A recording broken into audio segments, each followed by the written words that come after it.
നടൻ മോഹൻലാൽ കൊല്ലം അമൃതപുരി ആശ്രമത്തിലെത്തി. അന്തരിച്ച അമ്മാവൻ ഗോപിനാഥൻ നായരുടെ കുടുംബത്തെ കാണാനായാണ് മോഹൻലാൽ എത്തിയത്. അമ്മാവന്റെ മരണസമയം വിദേശത്തായിരുന്ന മോഹൻലാൽ നാട്ടിലെത്തിയ ഉടനെ ബന്ധുക്കളെ കാണാൻ ആശ്രമത്തിലേക്ക് എത്തുകയായിരുന്നു.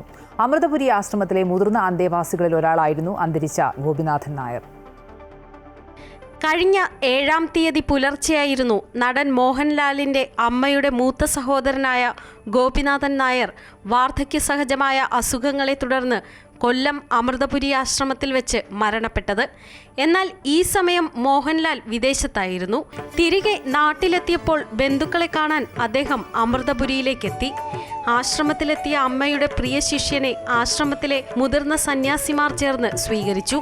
ചലച്ചിത്ര നിർമ്മാതാവും നടനും കൂടിയായ ആന്റണി പെരുമ്പാവൂരും ഒപ്പമുണ്ടായിരുന്നു. ഗോപിനാഥൻ നായരുടെ ഭാര്യ രാധാഭായി, മകൾ ഗായത്രി, മരുമകൻ രാജേഷ്, ചെറുമകൾ ദേവിക എന്നിവരെ നേരിൽ കണ്ട് അനുശോചനം അറിയിച്ചു. ഗോപിനാഥൻ നായരായിരുന്നു സഹോദരി ശാന്തകുമാരിയുടെ മകന് മോഹൻലാൽ എന്ന പേര് നൽകിയത്. മോഹൻലാലിനെ അമ്മയുടെ അടുക്കളേക്ക് എത്തിച്ചതും അദ്ദേഹമായിരുന്നു. കുടുംബത്തോടൊപ്പം ചെലവഴിച്ച ശേഷം നടൻ മോഹൻലാൽ സദ്ഗുരു ശ്രീ മാതാ അമൃതാനന്ദമയി ദേവിയെ കണ്ട് അനുഗ്രഹം വാങ്ങി. വിശേഷങ്ങൾ പങ്കുവെച്ച് ഒരു കുട്ടി എന്ന പോലെ വാത്സല്യം ഏറ്റുവാങ്ങി മലയാളത്തിന്റെ പ്രിയ നടൻ ഏറെ സമയം അമ്മയോടൊപ്പം ചെലവഴിച്ചു.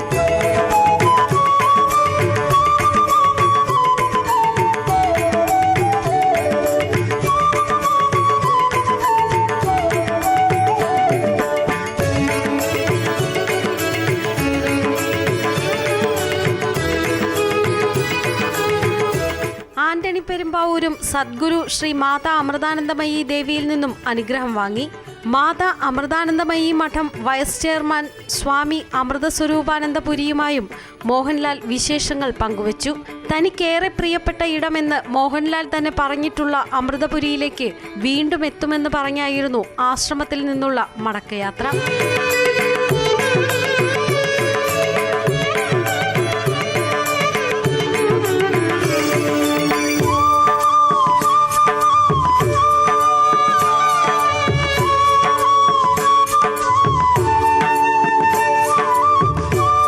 അമൃത ന്യൂസ്, കൊല്ലം.